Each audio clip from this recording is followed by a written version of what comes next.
For very generous remarks. It's been another great year for San Antonio, and I began the year really with Richard in a major bipartisan event over at the White House. There were members of both parties there, but bipartisan in the sense that a Chicago Bulls fan had something nice to say about the Spurs. I wish that we could get a little more of the coordination in Congress that the Spurs seem to execute most games on the court. Well, since the time that I was here last, or you were here last with us, the Capitol has not only changed hands, it's changed. You probably noticed that yesterday. It looks like it has a giant Band-Aid on the Capitol, which may be symbolic of where we are. I think it's going to take more than a Band-Aid to fix things, but clearly we have our work cut out for us. I continue to be optimistic certainly about San Antonio, but about our entire country. I think America's best days are ahead of us. I'm just not sure they're the next 2 years. Well, whatever you think about the State of the Union and a group with the diversity we have here, will have different perspectives. I think the state of our reunion this morning and this week is very strong. You have a delegation of local leaders with experience and insight who bring their commitment to San Antonio, to Washington, and really help advance here what you do each week at home. Well, I'm pleased to have y'all back in Washington again. I believe that most of you know about the office that I've got in San Antonio, just across from the Frost Drive-In and near the Christus Children's Hospital, or Santa Rosa. Mary Ellen Vellis, who's here in the back, if you'll wave, Mary Ellen, that worked for me in that office. She's a UTSA grad. We're glad to have her here, and Renee is here also. So she was born in Santa Rosa, and now she helps me with dealing with some of the issues they have here in Washington and a range of other legislative issues. And when we are not in San Antonio, we have an all San Antonio team there in that little office, ready to be involved in your events and to hear firsthand and see firsthand what your concerns are.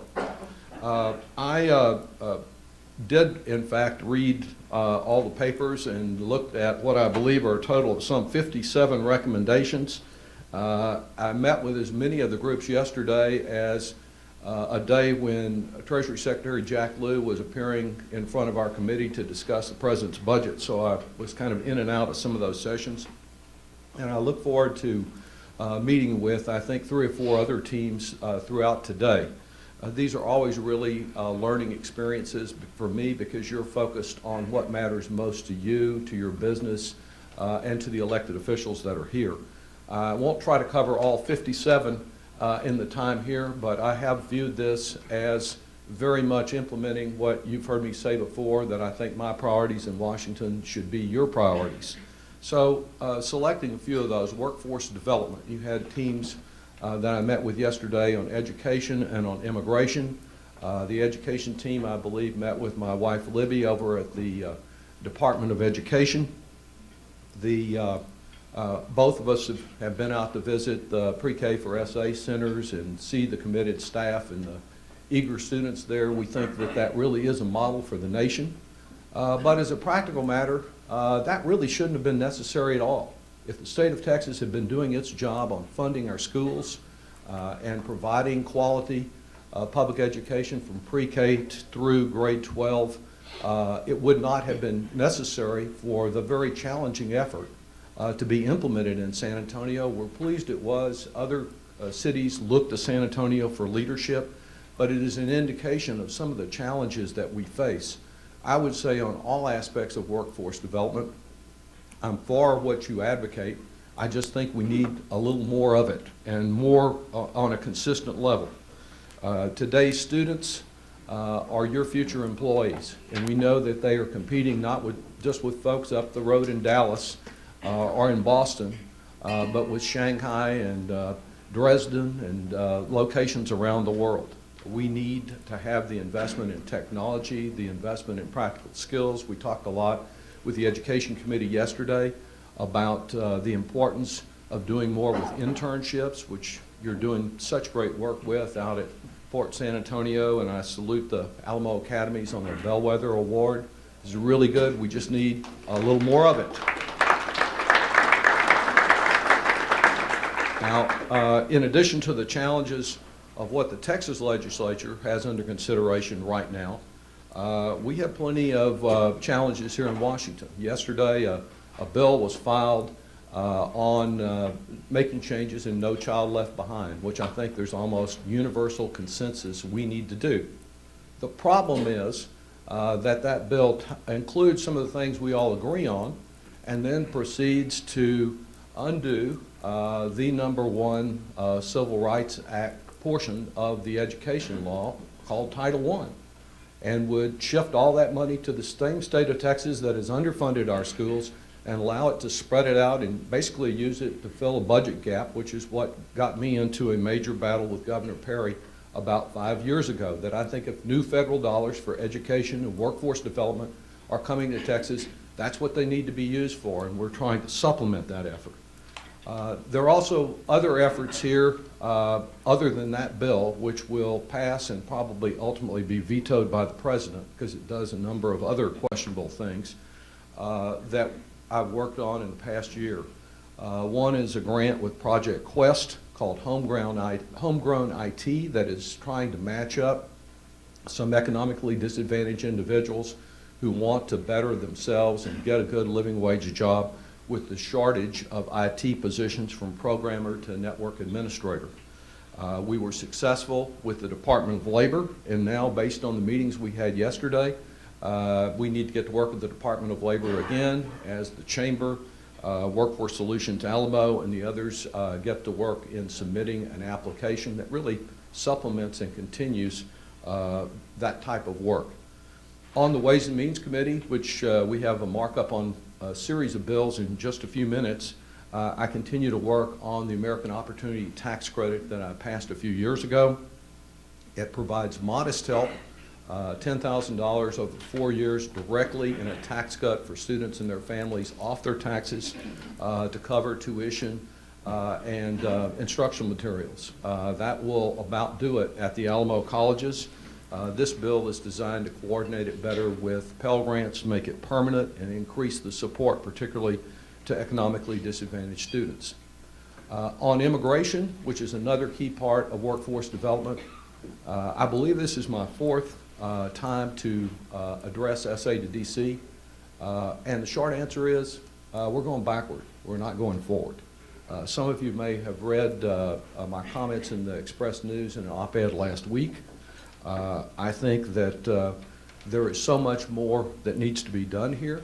All that's happened this year is a very mean-spirited bill that says to Dreamer students brought here as children who are out at St. Mary's or the Alamo colleges or UTSA or any number of other educational institutions, you should be deported. Children who never knew really any other country. I think of Pedro, a young man I visited with recently, top of his class at UT, came here at 3, wants to be involved at the district attorney's office prosecuting criminals or doing some other kind of public service, and despite the fact that every Democrat and 26 Republicans voted against doing this, every single Texas Republican voted to deport Pedro and other young people like him. Any pretense of bipartisanship about border security was thrown out the door. In 2013, we had a bill unanimously approved by Mike McCall's Homeland Security Subcommittee. Everybody agreed, and he said this is the way to solve border security.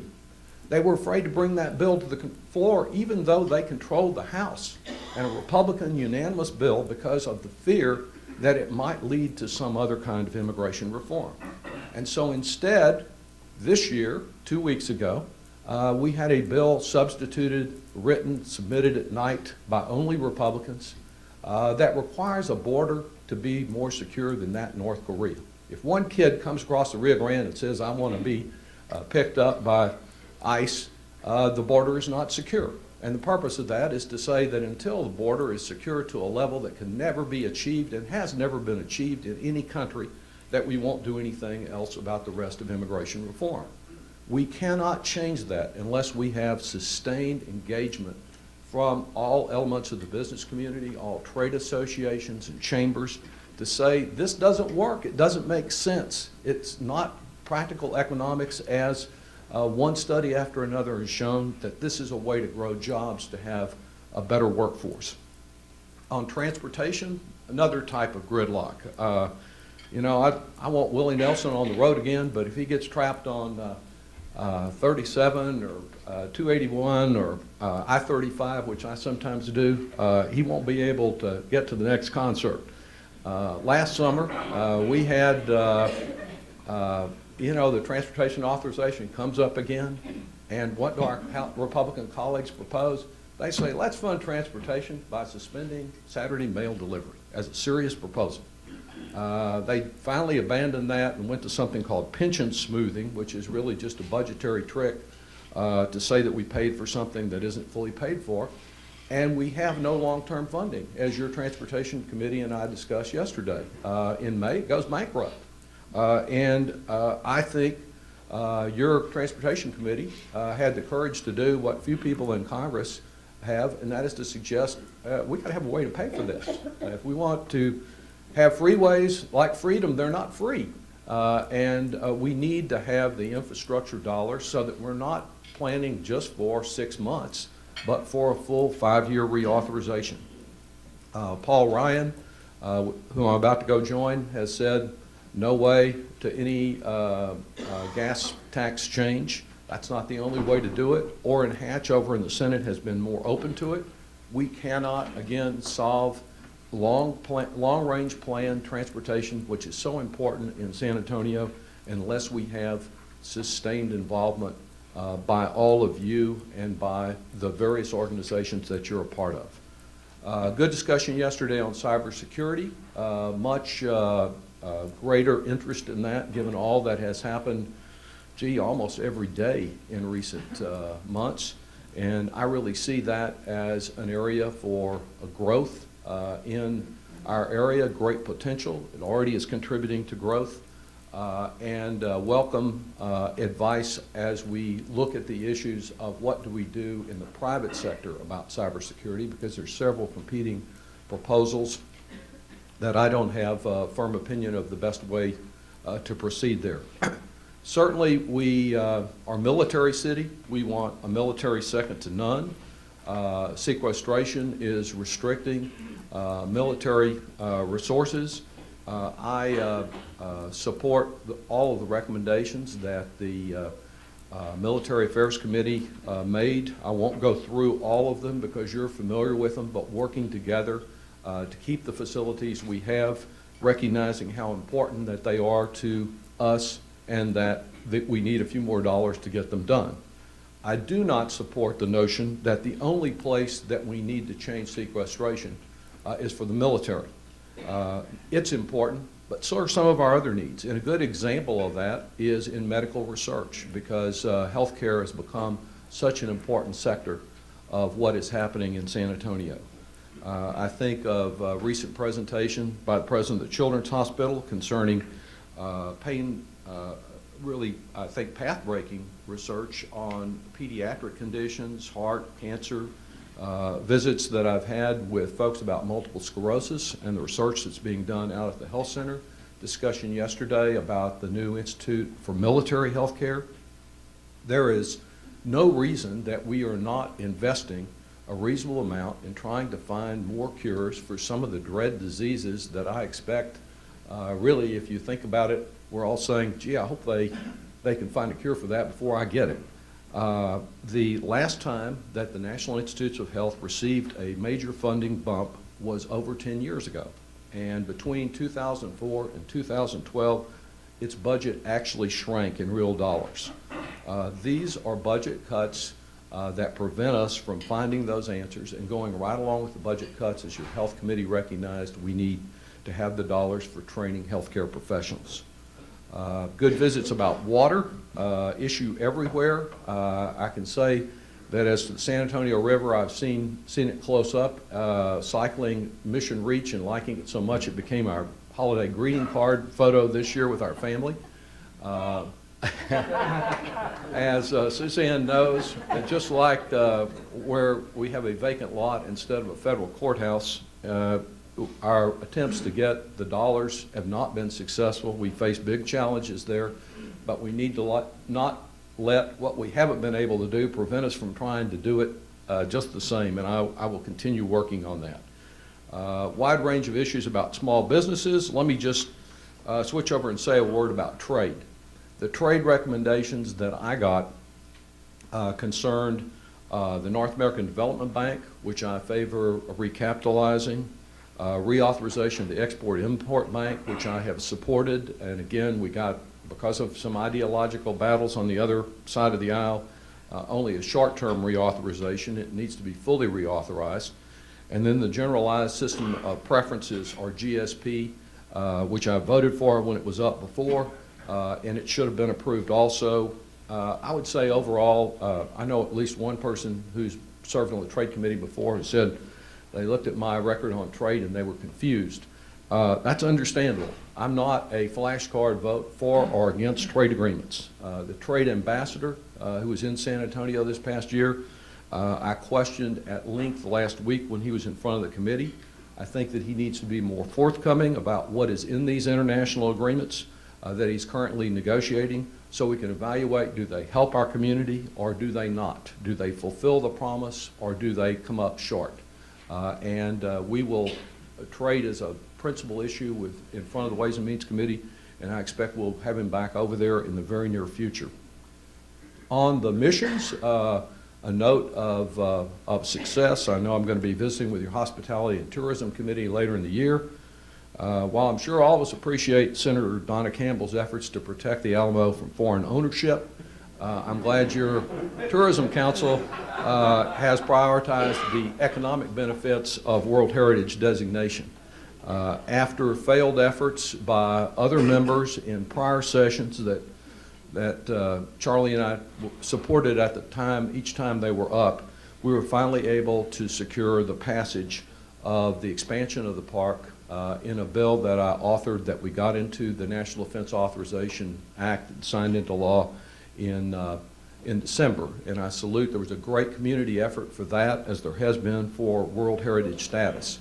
I met with the evaluator from UNESCO last fall when she spent a week at the missions and meeting with local folks, attended World Heritage related events here in Washington.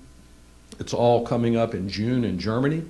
If the missions are evaluated on the basis of their cultural and historic merit, there's no doubt that we will be successful, and there's not much more to do. Unfortunately, there's a note on that.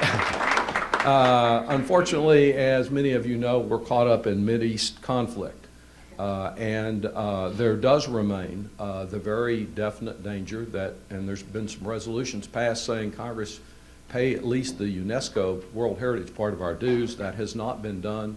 The former chair of from Florida of the House Foreign Affairs Committee has been a vocal advocate against paying any dues to any organization that Palestinians are a part of, and that's really unfortunate. I want to see an equitable resolution in the Middle East, but I also want to see international visitors from all countries adding to the many who come to San Antonio already. And I think I saw Rebecca back there, who's worked so hard on this whole issue, and appreciate that, council member. I'll just close and welcome questions by quoting Andrew Carnegie. He said, "As I grow older, I pay less attention to what people say, and I just watch what they do." Whether it's immigration reform, adequate funding for our military, the UNESCO designation, or any of the other recommendations that you've made, we need to see what's being done about them. We know San Antonio is a great place to live, but we need to be stirring things up, not only here but at home, to try to accomplish the objectives that you've outlined. I look forward to continuing to be a partner with you in that endeavor, and welcome any questions that time permits. Thank you.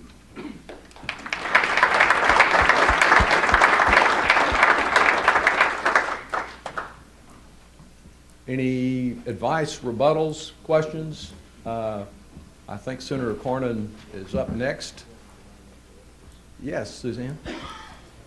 Sir, I just want to tell you thank you again for your support of the missions expansion bill. You really did a tremendous amount of work on that. It wasn't easy, and as you mentioned, it's been something that's been filed many times and not passed. So congratulations, and thank you so much for your efforts on that. Well, thank you. I've got the Corps of Engineers coming, I think, week after next. We will not give up the fact that you and Judge Wolf and the kind of county effort here went out and did what we would have waited for another many years for the Corps to do is really admirable, and we need to reward that. I know with San Pedro Creek now underway, it runs right next to where my little office is, and the potential that we've talked about on the west side creeks of adding to this, we can get some, excuse me, if we can get some of these resources, we can expand even further throughout the community. Thank you so much. Manny, you got any questions, or are you just talking to Charlie? Welcome. He always has a question. I know you all have a full day, and we'll get a chance to visit some more with your individual teams, and anytime that you have something I need to participate back in San Antonio, it is really an honor to represent you and to see people who are so committed to the community. Thank you very much.